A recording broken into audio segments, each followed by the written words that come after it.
सत्संग सुने। सत साहिब सतगुरुदेव की जय। बंदी छोड़ कबीर परमेश्वर जी की जय। स्वामी रामदेवानंद जी गुरु महाराज जी की जय हो।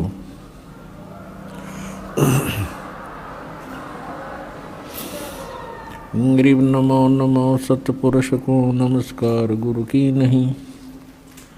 सुर नर मुनि जन साधुआं संतों सर्वस्ती नहीं।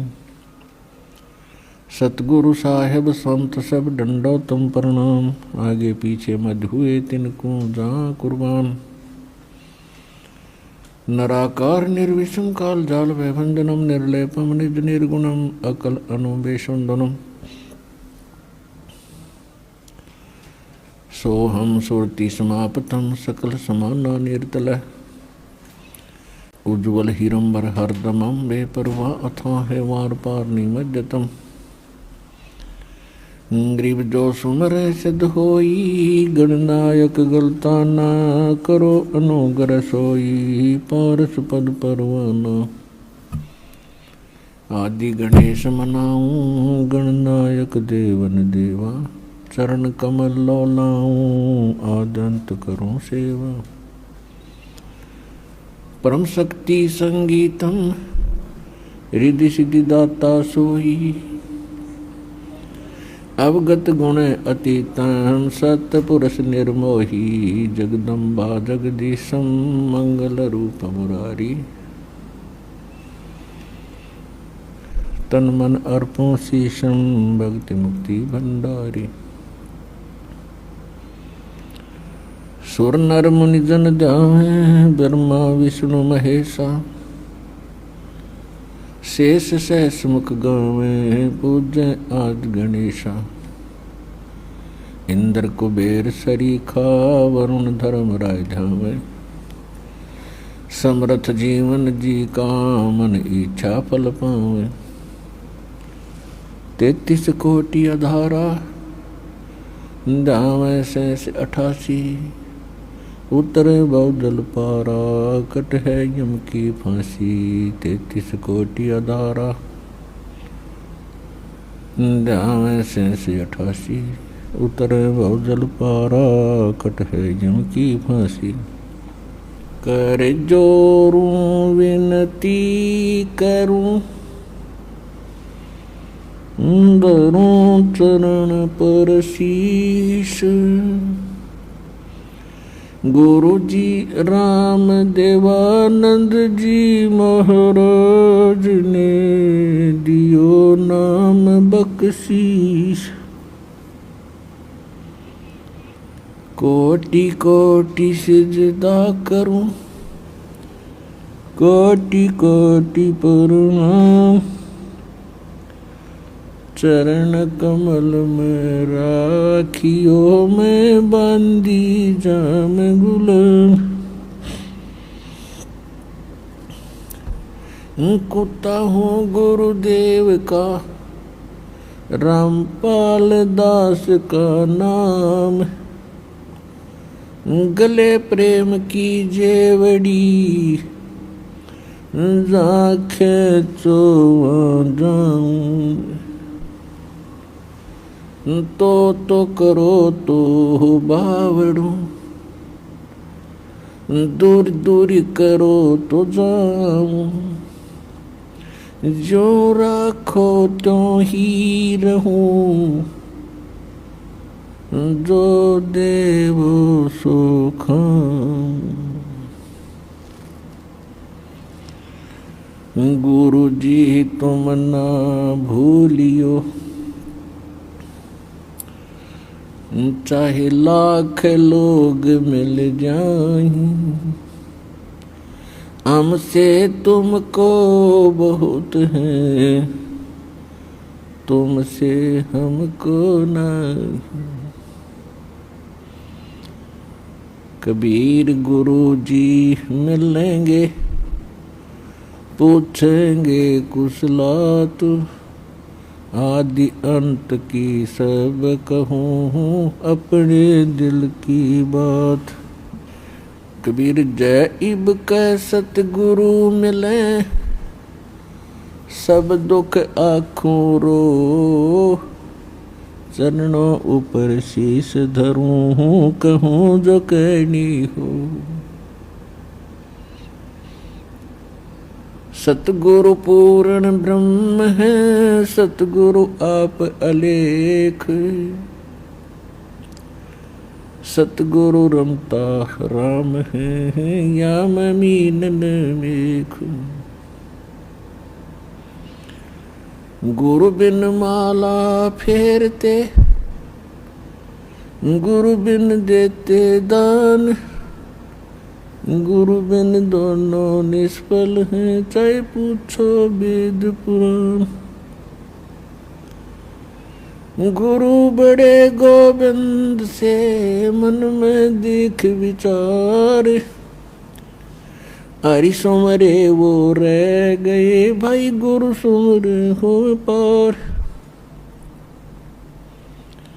कबीर गुरु गोविंद दोनों खड़े, काके लागू पाए, बलिहारी गुरु अपना, जिन गोविंद दियो मिलाए।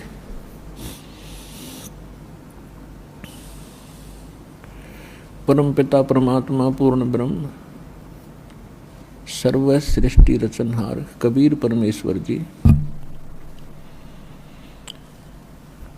अपनी प्यारी आत्माओं को यथार्थ ज्ञान देने के लिए वे स्वयं ही आते हैं,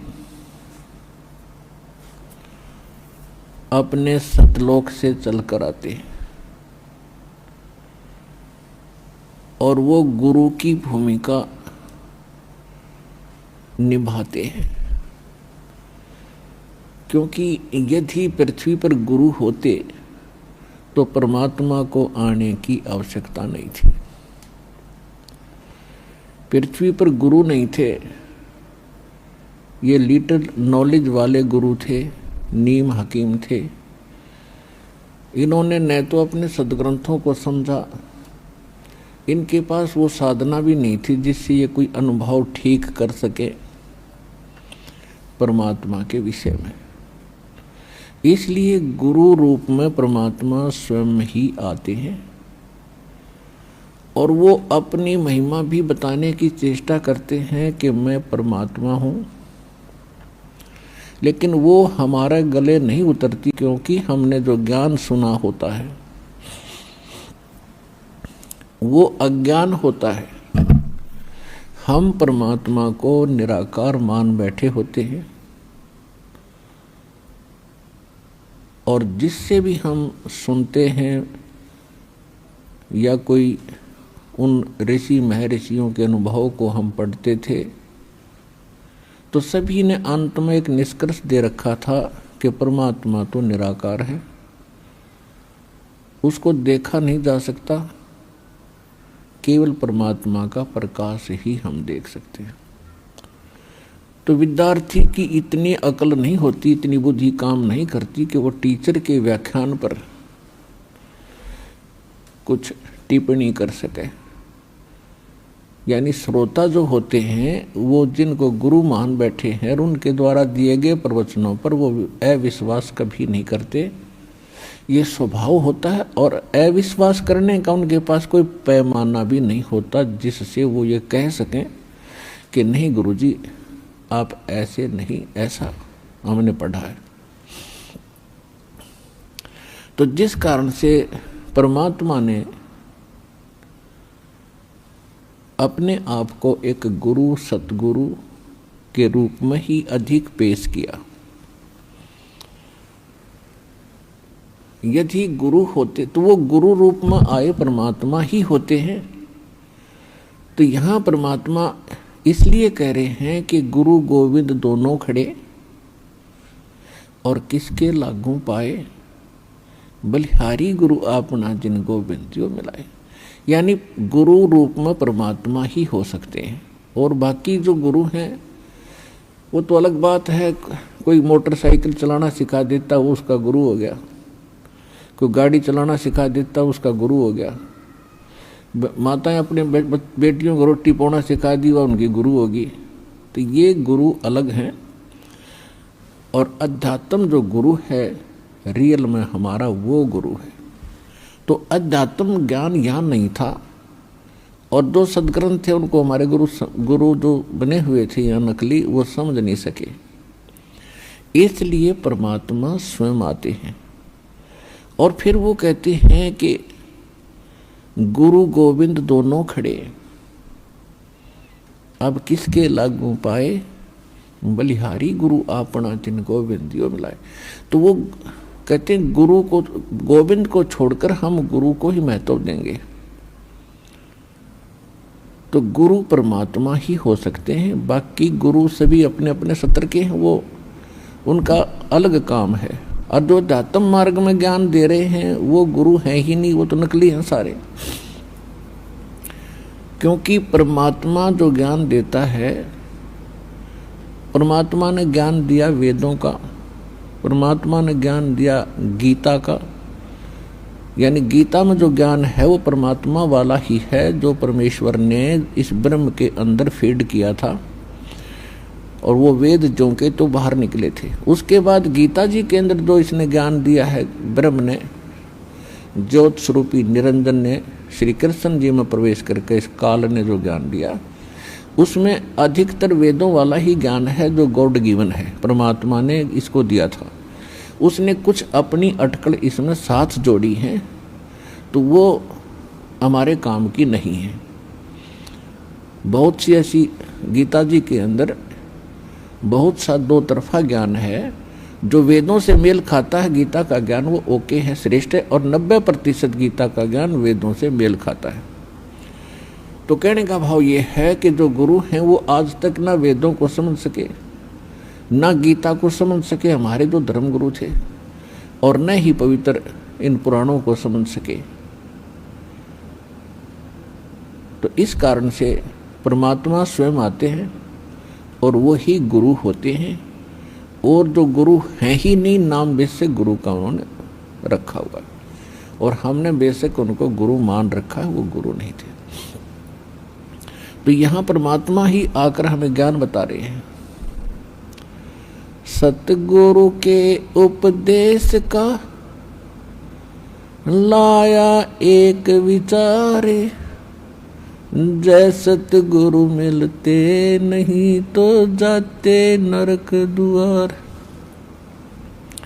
नरक द्वार में दूत सब करते खिंचातान, उनसे कबू ना छूटते फिर फिरते चारों खान। कबीर चार खानी में भरमते कबू न लगते पार, सो फेरा सब मिट गया मेरे सतगुरु के उपकार। सात समुद्र की मसी करूं, लेखनी करूं बन राय, धरती का कागज करूं, गुरु गुण लिख्यो न जाए। कबीर राम कृष्ण से कौन बड़ो, उन्हों भी गुरु कीन, तीन लोक के वे धनी, गुरु अग अधीन। परमात्मा ने अध्यात्म मार्ग के अंदर प्रथम जो कड़ी है वो गुरु बताया है, और गुरु के बिना जो साधना करते हैं, मनमुखी साधना करते हैं, वो साधना नहीं है, उनका व्यर्थ प्रयत्न है। इसलिए गुरु बिन माला फेरते, गुरु बिन देते दान, गुरु बिन दोनों निष्फल हैं, से पूछो वेद पुराण। गर्भ योगेश्वर गुरु बिना, लाग्या हर की सेव, कहें कबीर बैकुंठ से वो फेर दिया सुखदेव। राजा जनक गुरु किए फिर कीनी हर की सेव, कहें कबीर बैकुंठ को चले गए सुखदेव। गुरु की महिमा बताते हुए परमात्मा कह रहे हैं कि सुखदेव नाम के ऋषि को गर्भ में ही, मां के गर्भ में ज्ञान हो गया था कि मनुष्य जीवन केवल परमात्मा प्राप्ति के लिए ही प्राप्त होता है, और हम बाहर आकर के अपने मूल उद्देश्य को भूलकर केवल सांसारिक जोड़ तोड़ में,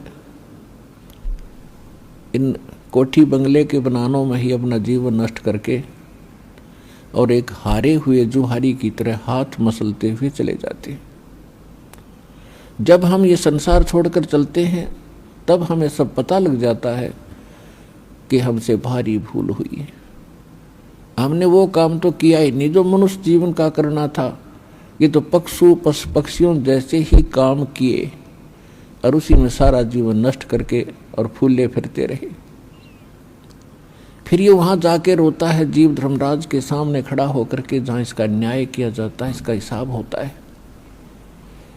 तब बहुत रोता है, बहुत पछताता है, इसको पश्चाताप करता है। फिर इसको सब बातें याद आती हैं कि जब तू मानव शरीर प्राप्त करके यहाँ से गया था, कितना शुक्र मनाया था भगवान का, और क्या क्या प्रॉमिस किया था भगवान, भक्ति गणी करूँगा और पेट गुजारा तो आपने ही देना है दाता। तो उस समय उसको याद आती हैं वो बातें। पौ फाटी पगरा भया, जागी जिया जून, सबका हो को देत है वो चोट समाना चून।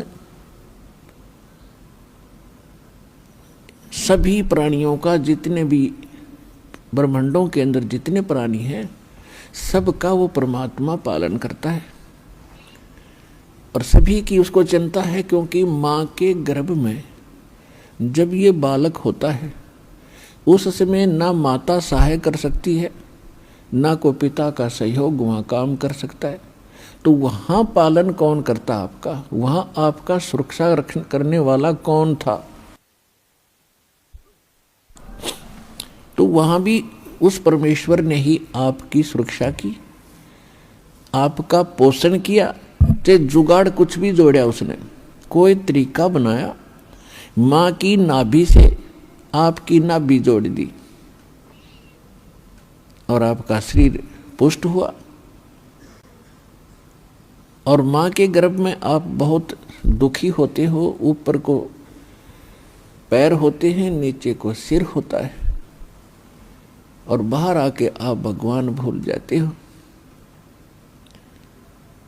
कबीर साहब कहते हैं, दुख में सुमरण सब करे, सुख मुकुरे ना कोई, जय सुख में सुमरण करो तो दुख कहे को होए। परमात्मा याद दिलाते हैं कि जब तुम पर आपत्ति आ जाती है तब तो भगवान दिखाई देता है, और जब तक तुम्हारे पूर्व जन्म के संस्कार ठीक होते हैं, आपके पुण्य चलते हैं और आप अपने आप को सुखी महसूस करते हैं। वैसे तो यहाँ सुख है नहीं, हम झूठे सुख को ही सुख मान बैठे। कबीर साहब कहते हैं, झूठे सुख को सुख है ये मान रहा मनमोद, जो सकल चबीना काल का कुछ मुख में कुछ गोद। फिर भी जब तक हम सुखी महसूस करते हैं तो भगवान से कोसों दूर रहते हैं। और भगवान की पूजा कैसी करते हैं? महीने 2 महीने 6 महीने में कभी इष्ट धाम पर मत्था टेक आए, शुक्रवार मंगलवार को प्रसाद बांट दिया, किसी दिन व्रत रख लिया। और अधिक लोग वर्तमान में तो नास्तिक ही हो चुके हैं, क्योंकि समय पर टोक मिल रहा है, अच्छी व्यवस्था होगी है, शिक्षा होगी है, अच्छी पोस्ट होगी हैं, खूब परमात्मा ने बुद्धि दे दी, अपने बच्चों को इन्होंने ट्यूबवेल लगा लिए हैं, नहरें अच्छी बना ली हैं, बढ़िया आहार समय पर मिलने लगा। अब भगवान से कोसों दूर हो गए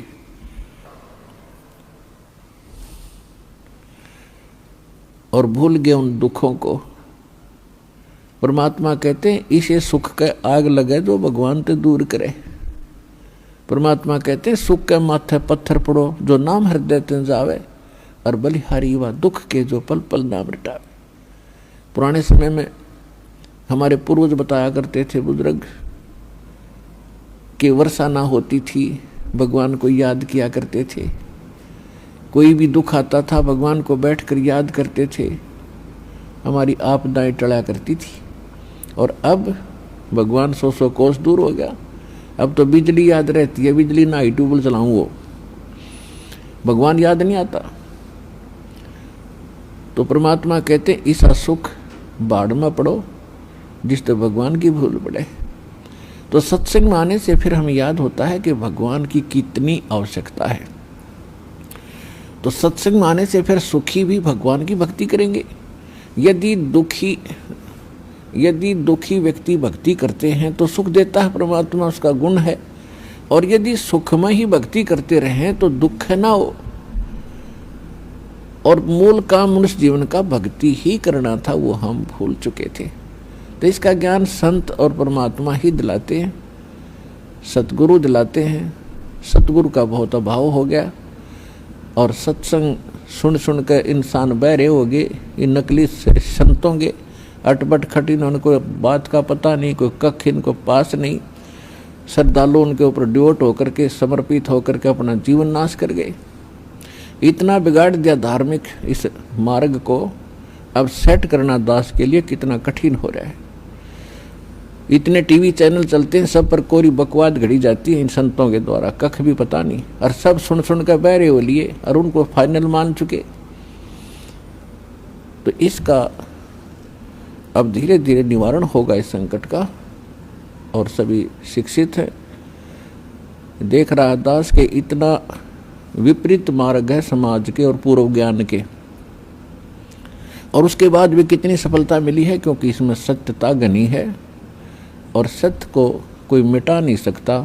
वो अपना स्थान बनाया करती है लेकिन उसकी स्पीड स्लो होती है। भले ही धीरे धीरे चलेगा लेकिन ये सफल होगा और एक दिन पूरा विश्व इस ज्ञान को और इस भगवान को स्वीकार करेगा और उद्धार होगा, सुखी होंगे।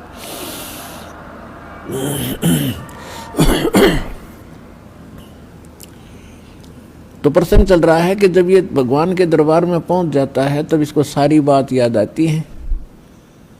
जब वहां से चला था, मनुष्य जीवन पाकर आते हैं तो सभी उसके साथी बधाई देते हैं कि मेहर होगी भगवान की तेरे पे, और भगवान ना बोलिए, घनी भक्ति करिए, पीछा छुटवा के आना अब के। तो वहाँ से हम भी बहुत खुश होते हैं कि परमात्मा अब को और काम मैं नहीं करूँ, आपको याद करूँगा, और आप जो मस्तिष्क में लिखा वो तो आप देते ही देते हो। ये तो विधान है भगवान का, और पेट गुजारे के लिए आवश्यक काम करूँगा, बाकी समय में आपको याद करूँगा। तो यहाँ आने के बाद इसको इतनी भूल गिर देता है ये काल कि ये पिछला सब भूल जाता है और नए सिरे से इसकी पढ़ाई शुरू होती है। ये तेरा चाचा या तेरी चाची, ये तेरा मामा, ये तेरा बुआ, तेरी बुआ, और इस तरह से फिर इसको पढ़ा करके ये सांसारिक ये मंत्र, माया कैसे इकट्ठी करनी चाहिए, बड़ी कोठी बना ले बड़ी इज्जत हो जाएगी, तो ये नए मंत्र सिखाए जाते हैं इसको। और जब ये सत्संग में आता है तो इसको पता चलता है कि एक काम और आवश्यक था इस मानव शरीर का, जो शुरू भी नहीं किया। तो वहां से परमात्मा के दरबार में जब ये जाता है, इसको सारी बात याद आती है, और फिर ये हाथ जोड़ता है धर्मराज के सामने कि हे महाराज, एक मनुष्य जीवन और दे दो, अब के कति नहीं बोलूँगा। धर्मराज फिर उसकी पिछली हिस्ट्री चालू कर देता है। असंख्य जन्म हो गए, हमने मानव शरीर प्राप्त किया, इनमें बकवादों में खोया, और वहाँ जाके फिर इनमें रोया। तो वो उसकी थोड़ी सी क्लिप दिखा देता है कि ले, तू तो झूठा बहुत है, और पहले भी ऐसे प्रॉमिस तूने किए थे, एक पूरा नहीं किया। उसकी पिछली फिल्म चला देता, देख इस जन्म में मनुष्य जीवन मिला, क्या कह रहा है तू, और क्या कर रहा है जाके नीचे, और आके फिर क्या कह रहा है, एक जन्म और दे दो, फिर दूसरा, फिर तीसरा। 1 मिनट के अंदर उसको हजारों मनुष्य जन्म दिखा देता है कि गधे तू ऐसी बकवास करता है, यहाँ अगर तेरी समझ में आ जाती है, वहाँ तू सुनता नहीं। भाग यहाँ से, उसको गधे की योनि में ठोक दिया जाता है। तो पुण्यात्माओं, ये गॉड गिवन स्पिरिचुअल नॉलेज है। अब वो शंका भी समाप्त होगी है, कोई यूं का किसने देखा है, भगवान ने बताया करके ये। और इसमें भी कोई यूं कहे कि किसने देखा देखी जाएगी, तो वो तो नालायक आदमी, पत्थर है, इंसान नहीं, वो शैतान है। कहते हैं जब माँ के गर्भ में तू रो रहा था, परमात्मा ने तेरी पुकार सुनी और ठीक ठाक तेरा शरीर बाहर कर दिया, और बाहर आके अब तू भूल गया। कहते उस समर्थ की रीज भुलाई, अब कुल कुटुंब से राता, गर्भ के अंदर बचन भरे थे, कहाँ गई वो बाता। परमात्मा कितने प्यार से समझाना चाहते हैं कि भूल गए उन दिनों को। उस समर्थ की रीझ छुपाई, उस परमात्मा ने तेरे ऊपर रहम किया, खुश हुए और तेरे को मनुष्य जीवन देकर माँ के गर्भ से संकट से बाहर निकाला। नहीं तो बहुत से बच्चे गर्भ में मर जाते, माँ भी मर जाती साथ में। उसकी मेहर से ही तुम ठीक ठाक यहाँ बाहर जन्म लेते हो। और आज भूल गया उन भगवान की उन बातों को कि गर्भ के अंदर वचन भरे थे, कहाँ गई वो बातें। तो पुण्यात्मा, दुख में सुमन सब करें, सुख में करे न कोई, और जय सुख में सुमन करे तो दुख का ही होए। तो सौभाग्य उन पुण्यात्माओं का जो यहाँ आए हैं, जिनके ऊपर कोई आपत्ति है। दास यहाँ देख रहा है कि 80% व्यक्ति भक्त श्रद्धालु केवल दुखी ही आए हैं। कोई रोग से दुखी है, कोई और अन्य शोक है उसको, या कोई अन्य प्रॉब्लम उसके ऊपर आई हुई है। तो आपके लिए वो दुख, आपके लिए वो प्रॉब्लम, आपके लिए वो रोग एक वरदान सिद्ध होगा यदि इस मार्ग पर आप डटे रहे। देखो, एक दिन में कोई वस्तु परफेक्ट नहीं होती। बच्चा जन्म लेता है, आपको खुशी होती है, धीरे धीरे बड़ा होता है, 15, 16, 20 वर्ष के बाद जाकर वो कुछ अपना धंधा करने योग्य होता है। इसी प्रकार आप बीज बोते हो। मान लीजिए आपने आम का बीज बोया, उसकी परवरिश की, देखभाल की, पौधा बना, फिर पेड़ बन गया, और पेड़ बढ़ने के बाद फिर उसका फल लगेंगे। इतने फल लगेंगे कि लदपद हो जाएगा, आप भी खा लोगे, रिश्तेदार भी छक लेंगे। ठीक इसी प्रकार आज आपको, जिनको आज मंत्र मिला है, उन्होंने आज ये सत भक्ति रूपी पौधा आपने आज बीज बोया है इसका, और इसकी सिंचाई करना यानी भक्ति करना, दान धर्म करते रहना, मर्यादा रखना, इसकी बाड़ बनाना। बाड़ बनाने का मतलब है मर्यादा रखना, नियम भंग मत करना। धीरे धीरे रे मना, धीरे सब कुछ हो, माली सींचे मूल को, फूल फले। धीरे धीरे रे मना, धीरे सब कुछ होए, माली सींचे सो घड़ा, समय आए फल होए। जैसे माली का मतलब है जो उस प्रोसेस से परिचित, उसका विद्वान है, बाग बगीचे लाने वाला। वो बीज बोता है और उसमें सैकड़ों पानी घड़े डालता है, वाटर पानी के, और धीरे धीरे वो बड़ा होता है। उसको मालूम है, उसको 100% ज्ञान है, वो पूरा उसके ऊपर विश्वास है उसको कि एक दिन ये पेड़ बनेगा। अगर मैं इसकी सुरक्षा ठीक रखूँगा, इसको रोग से बचा कर रखूँगा, और बड़ा होए पाछे फिर देखना मेरे वारे न्यारे कर देगा। तो ठीक इसी प्रकार ये राम नाम का आज ये सच्चा बीज बोया है। आज तक तो आपको आम का नाम लेकर बबूल का बीज बुआ रखा था, और उस बबूल यानी किक्कर की डंडी की आप खूब सेवा भी कर रहे थे। तो बबूल कहता बबूला लगेंगे, आम नहीं लग सकते। भक्ति भी करते थे ऋषि महर्षि, भक्ति खूब करी, जीवन गाल दिए, अब राज भी त्याग के भगवान के लिए जंगल में जा बैठे। लेकिन वो आम का पेड़ ना होने से, आम का बीज ना बोने से बबूल का बीज बो लिया, उनमें सिद्धियां आ गई। आन उपासना करते रहे, पूर्ण परमात्मा की भक्ति ना करके काल भगवान ब्रह्म या ब्रह्मा विष्णु महेश तक की भक्ति करके उन्होंने बबूल का बीज बो के बबूल ही प्राप्त किया।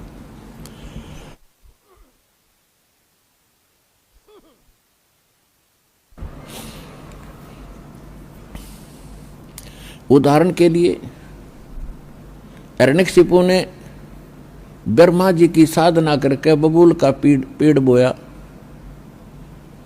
और क्या मिला उसको, सिद्धियां आ गई। ये समझ बैठा कि मैं भगवान बन गया और कैसा जीवन नाश हुआ उस व्यक्ति का। ऐसे ही रावण ने बबूल बोया था भगवान शिव की भक्ति करके, और क्या प्राप्ति हुई, सिद्धियां होगी, रिद्धि आ गई, सोने के महल बना लिए, आकाश में उड़ जाने की शक्ति आ गई और कुबद कुमाकर सर्वनाश करा के गया।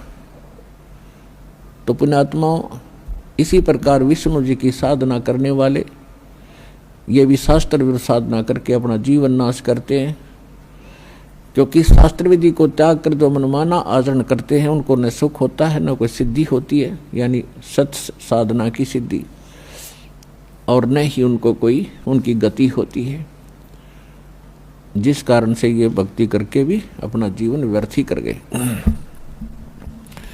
तो ये प्रसंग चल रहा है कि धीरे धीरे रे मना और धीरे सब कुछ हो।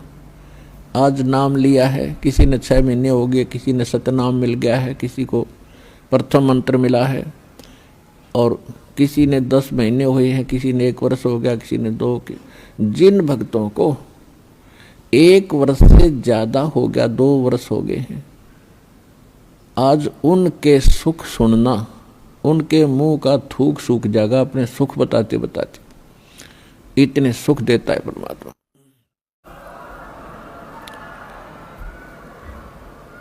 और कुछ अनजान कहते हैं जी मैं 4 बार आ लिया, गणिया कोई लाभ सा विशेष नहीं हुआ। ये उसके लिए प्रार्थना है कि धीरे धीरे रे मना, धीरे सब कुछ हो, माली सींचे 100 गड़ा समय आए फलो। और दूसरा कारण ये होता है, सतगुरु के दरबार में भाई कमी कहे की ना, अनसा मौज नहीं पावता है तेरी चूक चाकरी। इस सच्चे दरबार में किसी चीज की कमी नहीं है। यदि आपको कोई राहत परमात्मा से नहीं मिल पा रही है तो आपका कनेक्शन ठीक नहीं है। अपने आत्माओं, जैसे एक मेन लाइन आई है बिजली के तारों की, और वहां से पूरी कॉलोनी को कनेक्शन मिला हुआ है, और किसी एक व्यक्ति का पंखा नहीं चल रहा या मोटर नहीं चल रही या कोई भी आइटम नहीं चल रहा, तो उसका कोई और कारण हो सकता है। या तो पंखा खराब हो सकता है या मोटर खराब हो सकती है, उसको चेक कराओ। और सारा ही व्यवस्था नहीं चल रही कोई भी, तो आपका कनेक्शन ठीक नहीं है। तो यहाँ एक बहुत बड़ी हम गलती करते हैं कि मर्यादा ना रख के भगवान का हम आशीर्वाद प्राप्त नहीं कर पाते, जिस कारण से आप जी का वो कनेक्शन कट जाता है। कहते परमात्मा कहते औखद खावे और पत्थर है, औखद खावे और पत्थर रखे और तब पावे मोक्ष। जैसे दवाई लेते हैं, औषधि लेते हैं, तो उसके साथ कुछ परहेज भी होते हैं। तो इस मार्ग में परहेज कंपलसरी है परमात्मा के इस मार्ग में। और परहेज वही हैं जो हमने वैसे ना करने चाहिए। बीड़ी, शराब, मांस, तम्बाकू, अन्य देवताओं की पूजा, ये तो वैसे ना करनी चाहिए। बताओ और परहेज क्या है? तो इस करके ये तो अवश्य रखने ही पड़ेंगे यदि आपने भगवान से लाभ लेना है और मोक्ष प्राप्ति करनी है। तो कहने का भाव ये है कि नाम जिन्होंने ले लिया, धीरे धीरे सब काम होंगे। थोड़ा समय दो दाता को, इतने उतावले ना हो। जैसे एक कहता है जी मैंने नाम लिया, मैं मेरा सारे सुख हो गए, तो इसके, और दूसरा कहता है जी मैं 4 बार आ चुका हूँ, अभी तक विशेष राहत मिली नहीं है। पुण्यात्माओं, ये परमात्मा का मार्ग है, इसके लिए आपने ये ध्यान रखनी पड़ेंगी जो बातें दास बता रहा है। अब जैसे किसी का कोई रोगी है और उसको एक्सीडेंट हो गया किसी का, और उससे ब्लड निकल रहा है, रक्त, और उधर से टांग टूट गई, उस पीड़ा भी बहुत घनी हो रही है, तो डॉक्टर सबसे पहले उस स्थान को ऑपरेशन या किसी कारण से ठीक करेगा जहां से ब्लड निकल रहा है। अगर उसका ब्लड निकल गया तो नाश मृत्यु हो जाएगी, और वो उस तरफ ध्यान नहीं देगा कि टांग टूट रही है और ये रो रहा है, चिल्ला रहा है कि मुझे पीड़ा है। डॉक्टर इलाज भी कर रहा है और वो ये सोच रहा है कि डॉक्टर का ध्यान न को नहीं, मैं मर गया, मेरी तो टांग टूट गई। लेकिन डॉक्टर पागल नहीं है, डॉक्टर पहले देख रहा है कि ये करना आवश्यक है, ये टांग तो बाद में जुड़ जाएगी, इस तरह मरा नहीं गा ये। तो इसी प्रकार आपके जिन्होंने दीक्षा ले ली है और जिनके ऊपर कोई ऐसी आपदा आनी है कि आपकी मृत्यु होनी हो, तो पहले परमात्मा उस मृत्यु को रोकेगा, बाकी संसारिक सुख तो फिर आपका ढेर लगा देगा, आपका जीवन एक्सटेंड हो गया था। तो इस बात को आप ध्यान रखना, यह कोई बालकों का लेख नहीं है, और इतने एक मनुष्य जीवन का मिलना हंसी खेल नहीं है, एक सांस भी मनुष्य जीवन की मिलना आपको बालकों का खेल नहीं है, और ये आपको 100-150 वर्ष एक्सटेंड कर देता है। ये परम पिता, ये पूर्ण परमात्मा है।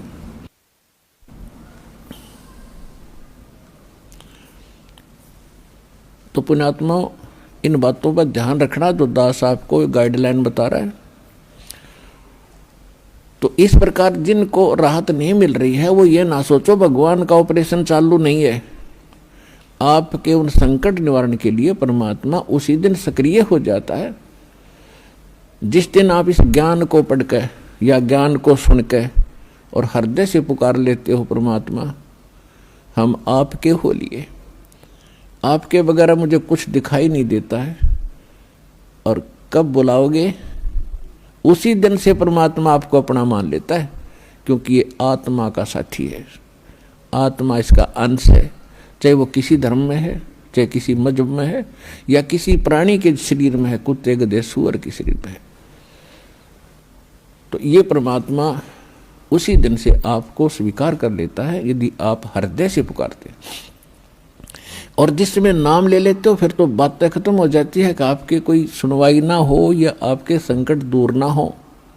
उसके लिए यही कारण हो जाता है कि परमात्मा पहले वो संकट टालेगा जो तेरी जान को जोखिम करेंगे, आपको जीवन एक्सटेंड करके फिर धीरे धीरे तेरे सारे आपके सभी कार्य, आवश्यक कार्य जो होंगे सारे ठीक करेंगे। देखो ये भक्ति मार्ग है। यदि आप यहाँ आते हो बरवाला आश्रम में तो आपको सबसे पहले ये उद्देश्य बनाना होगा कि मुझे मोक्ष चाहिए। और जो ये कहते हैं मैं फैक्ट्री लाऊं, मैं मंत्री बनूं, एमएलए बन जाऊं, मेरा आशीर्वाद दे दो गुरुजी, देखो ये आशीर्वाद यहाँ पर आपको नहीं मिलेंगे, क्योंकि ये तो भगवान से दूर करेंगे आपको, और हम ऐसा विष आपको खिला नहीं सकते जो आपका जीवन को हानि कर दे। डॉक्टर ऐसा अनजान नहीं होता। इसका कारण ये है कि जैसे कोठी बंगले आपको दे भी देगा भगवान, तो आप परमात्मा से कोसों दूर होगे। और फिर क्या बताते हैं, सर्व सोने की लंका थी वो रावण से रणधीरम, एक पलक में राज विराजीव जम के पड़े जंजीरम। सारी सोने की लंका बख्श दी थी उसको, सारा लंका सोने की बनाए बैठा था। और उस समय तो कई कई हजार, 20-20, 30-30 हजार वर्ष की उम्र होती थी।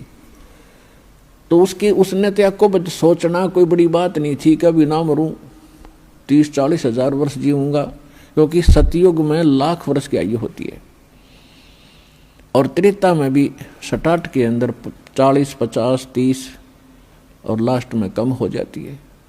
तो रावण के मन में ये खरपतवार पैदा हो जाना कि अभी नहीं मरूंगा, ठाठ तो कोठी बना ली, दो कोई कोई मंजिल की अटारियां बना रखी हैं, जैसे आजकल ये 20-20, 30-30 मंजिल के बनाते हैं मकान, वो तो 100-100 मंजिल के बनाए बैठा था, 200-200 के, इतना कुबद्दी था। और सारे सोने के, ईंट और गारा सोने की, लेपाई सोने की। और उसने भी ये सोच रखा था भी नहीं मरूं, ऐसा बक्कल उतरा, सह परिवार नष्ट हो गया। तो कहने का भाव ये है, परमात्मा कहते हैं कि क्या मांगो कुछ थिर न रहाई, ये देखत नैन चला जग जाई। 1 लख पूत 1.25 लाख नाती, उस रावण के दीवान बाती। परमात्मा कहते क्या मांगो, हमें बताते हैं कि क्या मांगोगे। रावण जितने धनी भी नहीं हो सकते, और ऐसे शक्तिशाली सिद्धि युक्त भी तुम नहीं हो सकते। और उसकी क्या दुर्गति हुई, और क्या मांगना चाहिए परमात्मा से। भक्ति दान गुरु दीजियो, देवन के देवाओ। जन्म पाया भूलूं नहीं, करहूं पद सेवा हो।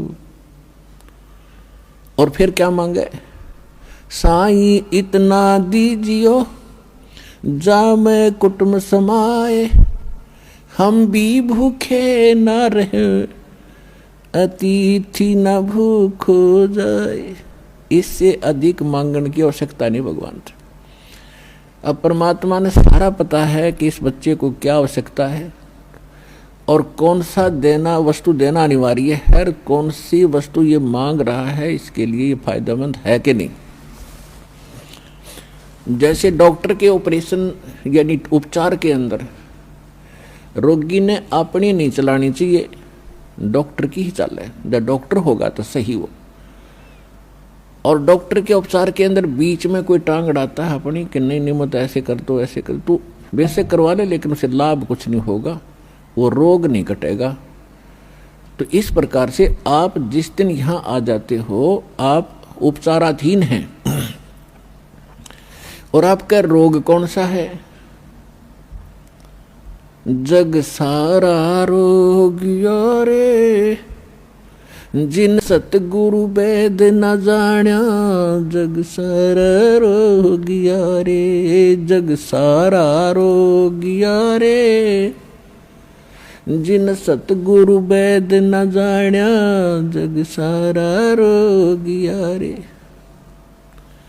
कौन सा रोग भाई, जन्म मरण का रोग लग्या है, या तृष्णा बडरी खांसी। जन्म मरण का रोग लग्या है, या तृष्णा बडरी खांसी। आवागमन की डोर गले में, या पड़ी काल की फांसी। जग सारा रोग यारे, जिन सतगुरु वेद न जाण्या। जग सारा रोग यारे। भाई देखा देखी गुरु शिष्य बन गे, किया ना तत्व विचारा। देखा देखी गुरु शिष्य बन गे, किया ना तत्व विचारा। गुरु शिष्य दोनों के सिर पे, यू काल ठोके पंजारा। जग सारा रोग योरे, जिन सतगुरु वेद न जाण्या। जग सारा रोग यारे। भाई साचा सतगुरु कोई न पूजे, इन झूठों जगपतियासी। साचा सतगुरु कोई न पूजे, इन झूठों जगपतियासी। झूठ अंधे की बाँ गई अंधे ने, ये मार्ग कौन बतासी। जग सारा रोग यारे, जिन सतगुरु वेद न जाण्या। जग सारा रोग यारे। भाई सार शब्द सर जीवन बूटी, घस घस अंग लगावे। सार शब्द सर जीवन बूटी, घस घस अंग लगावे। कहे कबीर तुम सतकर मानो, ये जन्म मरण मिट जावे। जग सारा रोग यारे, जिन सतगुरु वेद न जाण्या। जग सारा रोग यारे। तो इसमें ये स्पष्ट कर दिया परमात्मा ने कि आपको कौन सा रोग है।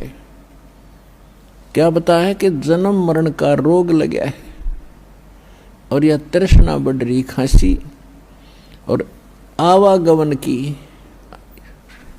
ऊपर जाओ, फिर वहाँ से अपना हिसाब करा के नीचे आओ, मनुष्य बनो, गधे बनो, कुत्ते बनो, फिर अपना टाइम पूरा करो, फिर जाओ, फिर वहाँ से नेक्स्ट आदेश हो गधा बनो, फिर जाओ, फिर आदेश बनो कुत्ता बनो, मनुष्य बनो, देवता बनो, फिर राजा बनो, फिर गधा बनो। कहते ये आवागमन की डोर गले में या काल के कर्म की फांसी आपके लगी हुई है, और इसको केवल परमात्मा पूर्ण ब्रह्म सत्य पुरुष कबीर परमेश्वर के अतिरिक्त कोई ऐसा भगवान नहीं है, देव नहीं है जो इस रोग ने काट सके। तो उसको काटने के लिए परमात्मा ने एक विधि बता रखी है, और वह विधि अभी तक छुपा रखी थी, क्योंकि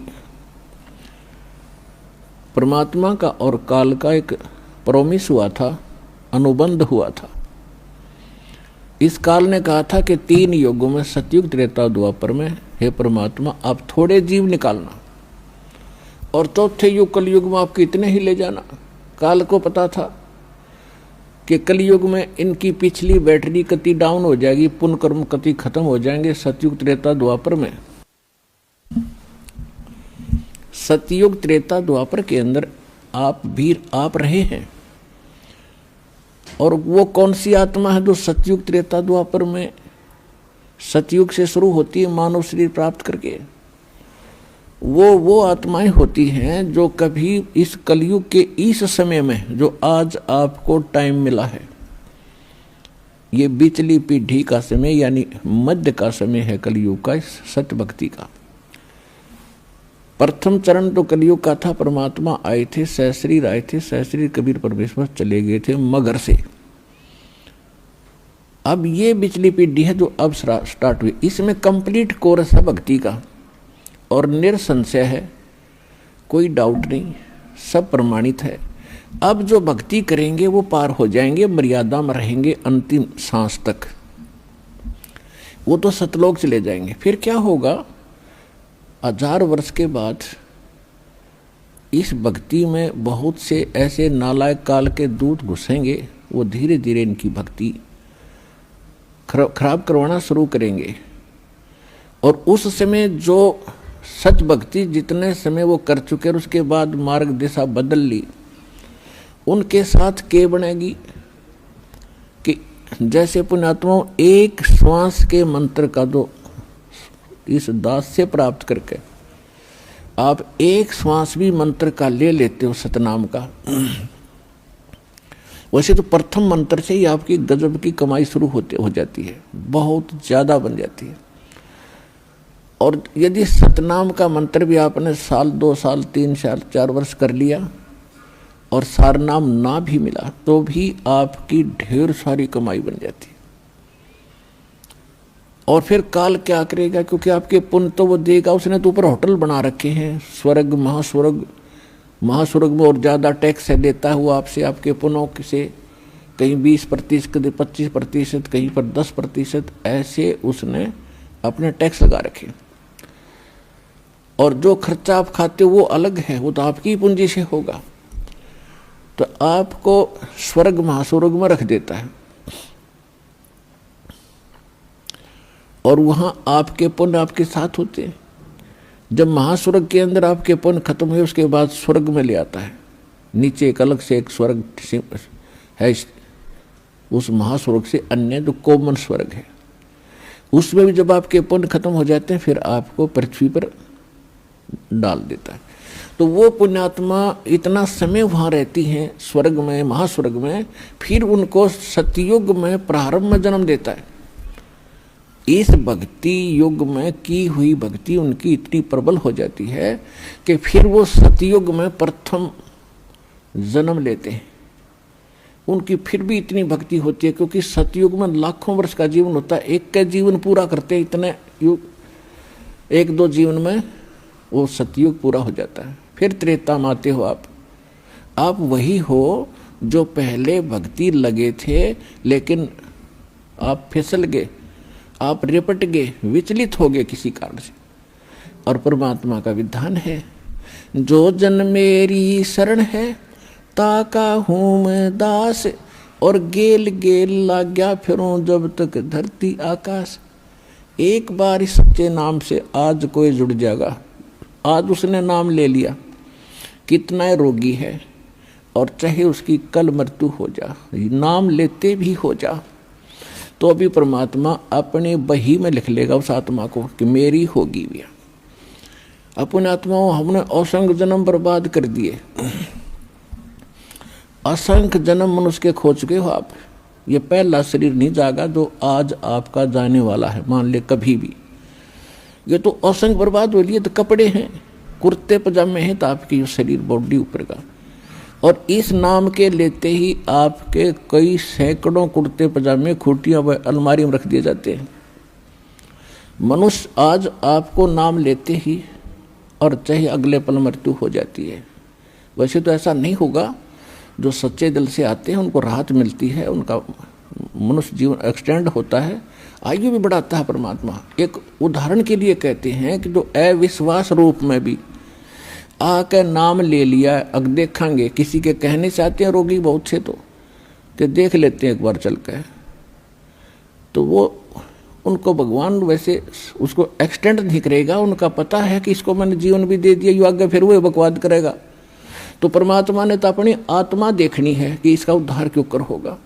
तो नाम लेते ही यदि उसकी मृत्यु भी होगी तो भी भगवान के अकाउंट में आ गया, और 10 महीना में फिर जन्म देकर उसको फिर बरवाला बुला लेगा। वह शुरुआत होगी उसके जीवन की।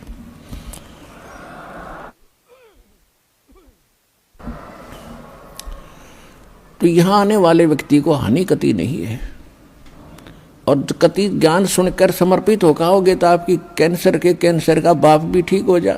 भगवान किसे कहते हैं? वाह भाई वाह। यहाँ पर कम से कम लाखों भक्तों के कैंसर तक के रोग ठीक हो चुके, जिनने समर्पित भाव से परमात्मा पर विश्वास करके नाम लिया और मर्यादा निभाई। क्योंकि दुखी आदमी मर्यादा खूब निभाता है, सुखी तक गड़बड़ कर देता है, समाज को गणा देखे। उसने तो अपनी जान दिखाई देती है, तो उस पर जल्दी राजी हो है भगवान, जल्दी प्रसन्न होता है, उसका जीवन भी बढ़ावेगा और उसको रोग से मुक्त भी करेगा। लेकिन करेगा अपने हिसाब से, उसकी नीत देख के कि आगे कहीं और गड़बड़ ना कर देगी। तो कहने का भाव है, जो प्रसंग हमारा उसी पढ़ाते हैं। तो परमात्मा से जो हम मांगते हैं वो यही मांगनी चाहिए कि साईं इतना दीजिए जा मैं कुटुंब सुमावे, हम भी भूखे ना रहें और अतिथि न भूखा जावे।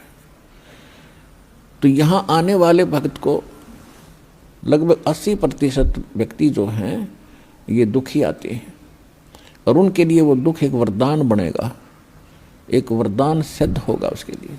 तो आपके लिए प्रार्थना है कि परमात्मा पर विश्वास रखना और कुछ समय देना भगवान को।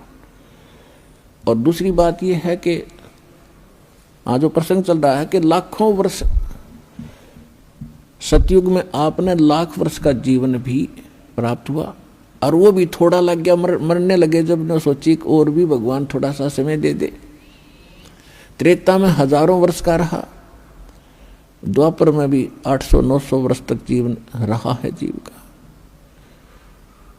और कलयुग में अब 60-70-80 वर्ष हम मुश्किल से जी पाते हैं, 90 वर्ष हद कोई पकड़े मुश्किल से। अरे इसको ये तो थोड़ा मानना है कोई बड़ी बात नहीं, हमने लाख वर्ष का भी जीवन थोड़ा माना और वो भी अंत हुआ। ये जीवन तो अंत होगा ही होगा, ये तो फाइनल समझ लो, तो आपने पता है इस बात का। लेकिन मरना हम चाहते नहीं, वो बात अलग है कि अभी नहीं, अभी नहीं। जो मर चुके हैं वो भी ये सोचा करते अभी नहीं। कति स्वस्थ व्यक्ति और खूब फैक्ट्री लाग रही, लाखों करोड़ों अरबों रुपए की कमी नहीं, अपने ही हेलीकॉप्टर से मृत्यु को प्राप्त हो गया एक्सीडेंट होने से, और अब क्या बनेगा? गधा बन के घूम रहा होगा। मर तो वो भी गया, या मृत्यु कोई अचंभा नहीं है, ये तो यूनिवर्सल ट्रूथ है। लेकिन इस मृत्यु को से बचने के लिए अब तरीका है, मालिक की शरण में आओ। कबीर ये तन जाएगा, सके तो ठहर ला, एक सेवा कर सतगुरु की, फिर गोविंद के गुण गा।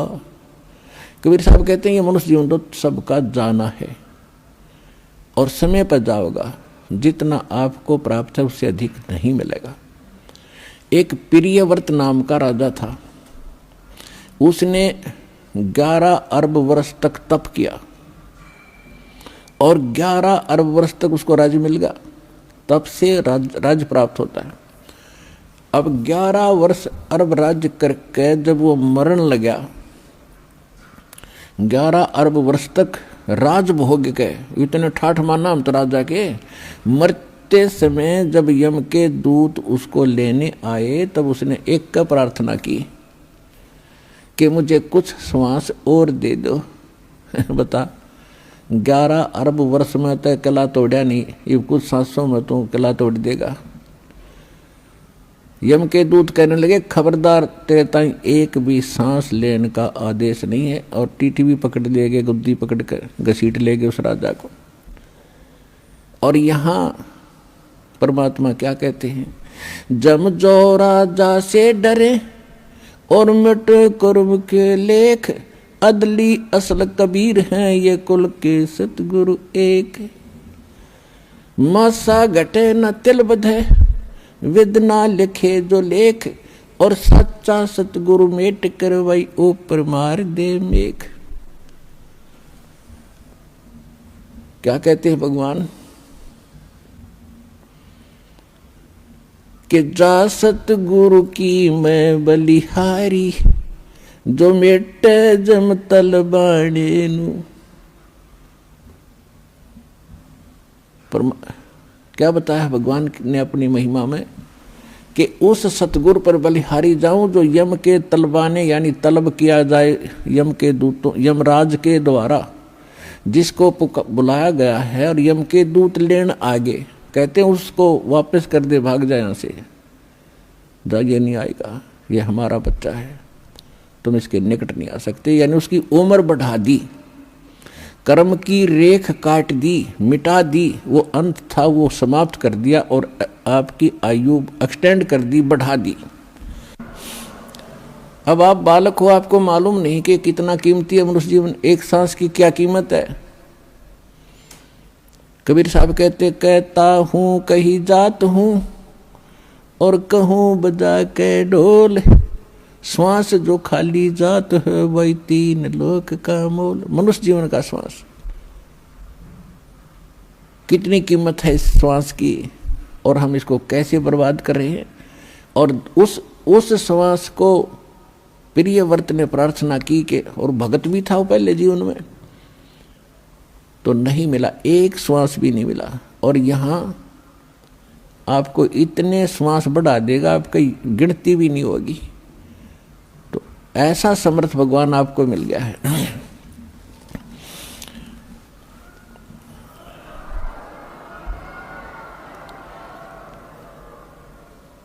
तो कहने का भाव ये है कि जो सतयुग में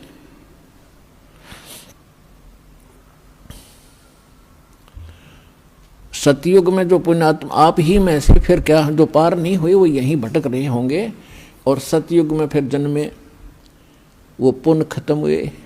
जितने पुण्य खत्म हो जाएंगे उसी प्रकार वातावरण बदलता जाएगा संसार का। सतयुग में क्या था, इतना मजबूत शरीर होता था, पृथ्वी के ऊपर फल लदपद रहते थे, और बाग बगीचे बहुत गुणे, बनों के बन, केलों के बन, आमों के बन, यानी अंगूरों के बन ऐसे होते थे। और ये जो अन्न है, गेहूँ बाजरा ज्वार, जैसे सामक आपने देखा अपने आप उग जाता है, अपने आप परिपक्व हो जाता है, ऐसे खड़े रहा करते। कोई अभाव नहीं था, लाए तोड़ के और झाड़ के धर लिए और पका के खाओ और भक्ति करो, कोई काम नहीं था। फिर धीरे धीरे पुण्य समाप्त हुए, वो सुविधाएं भी कम होती चली गई, त्रेता में आए। त्रेता में आपको हजारों वर्ष का जीवन जीने को मिला, वो भी थोड़ा रहा, क्योंकि मृत्यु अच्छी चीज नहीं है। और यहाँ कंपल्सरी, यहाँ तो अच्छी चीज रहेगी ही नहीं। और हम यही डिमांड करते हैं कि हमें अच्छी चीज मिले और कभी समाप्त ना हो। अब बेटा बेटी हुए, हम कितने खुश हैं, बिल्कुल सही है। और हम अपने बच्चों के साथ रहें, कितने अच्छे लगते हैं। इन्हीं के लिए हम सारा दिन मजदूरी करते हैं, मेहनत करते हैं, इनको सुखी रखना चाहते हैं। और ये मृत्यु हो जाती है 1 मिनट में, बच्चे ही मर जाते हैं, बाप माता पिता दोनों मर जाते हैं इकट्ठे ही, पूरा परिवार नाश हो जाता है। तो व्हाट इज दिस? यो लोक है, ये संसार है जहां आप रह रहे हो। ठीक है, अभी तक आपको ये पता ही नहीं था कि इसके अतिरिक्त भी कोई स्थान है। तो ये भगवान ने आके बताया है, और कुछ अपने गवाह भी तैयार करके वो कच्चा काम नहीं करते। अपना उन्होंने गवाह भी तैयार करके जिन महापुरुषों को उस स्थान पर लेकर गए जो सुख में सथल है। गीता अध्याय नंबर 18 के श्लोक नंबर 62 में कहा कि अर्जुन, तू सर्वभाव से उस परमेश्वर की शरण में जा, उसकी कृपा से तू परम शांति को और सनातन परम धाम को प्राप्त होगा। परम शांति वहां होगी जहां मृत्यु नहीं है, और जहां मृत्यु वहां शांति किसी। अब चाहे प्रधानमंत्री बन रहा है बाप, और बेटे का तकलीफ हो जा या एक्सीडेंट हो जा, जब वो सुनता है ना एक्सीडेंट हो गया, कलेजा न्यू करे उसका, और क्या हुआ, जब न्यू कह लेना बच गया, जब शांति हो है। तो यहाँ कोई जीवन है या शांति है? हम सोचें राजा सुखी, पूरी पृथ्वी का राजा भी महादुखी है इस लोक के अंदर। तो सुख कहाँ है वो बता दिया भगवान ने कि सतलोक में है, जहां आप पहले रहा करते थे। उस सुख को आप यहाँ खोज रहे हो। जो बूरा की मंडी में सुख था वो नमक की मंडी में नहीं हो सकता। उस कीट को, उस कीड़े को जो खांड की बोरी से उठकर और किसी ने उठाकर नमक की बोरी मंडी में डाल दिया, तो वह सारा एक वही है, लेकिन कलर एक जैसा है। तो ये काल जो है ये भगवान जरूर कहलावा है, लेकिन ये भगवान नहीं है, ये सुखदाई नहीं है। तो उस सतलोक की और यहाँ की एक जैसी रचना है। ऐसे मनुष्य वहाँ है, ऐसी सृष्टि जो की तू है। आप पहले वहाँ रहा करते थे, चींटी से लेकर हाथी तक जितने भी असंख्य प्राणी हैं यहाँ पर, वो इतना बड़ा लोक है। और आप एक परिवार की वहाँ इतनी स्थान है, ऐसे हरे भरे बाग, ऐसे सदाबहार बाग आपके आंगन में लगे रहते हैं। बड़े बड़े महल हैं तेज पुंज के बने हुए, जैसे यहाँ मिट्टी है 5 तत्वों से बना सारा कुछ, पेड़ भी पौधे, वहाँ 1 तत्व से बने, नूर तत्व से। और उसको छोड़कर आप यहाँ आ गए, आप यहाँ खोज रहे हो सुख के, काम करो नहीं और सुख गणा हो, बैठे बैठे सारा कुछ मिल रहा है, ये तो वहाँ मिल जाएगा। तो इसकी नकल काल न करा कि स्वर्ग और महास्वर्ग।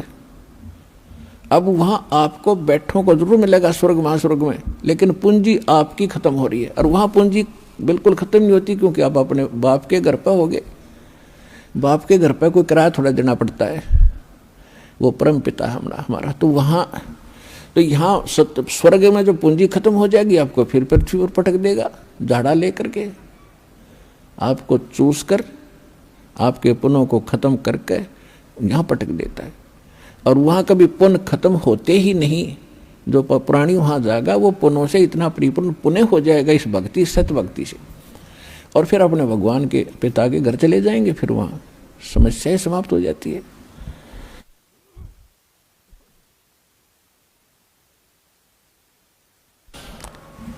तो उसके बाद फिर तो ये कहने का भाव ये है कि इस लोक की तुम इच्छा कम करो, यहाँ की सुविधाओं से भी मुंह मोड़ो थोड़ा सा।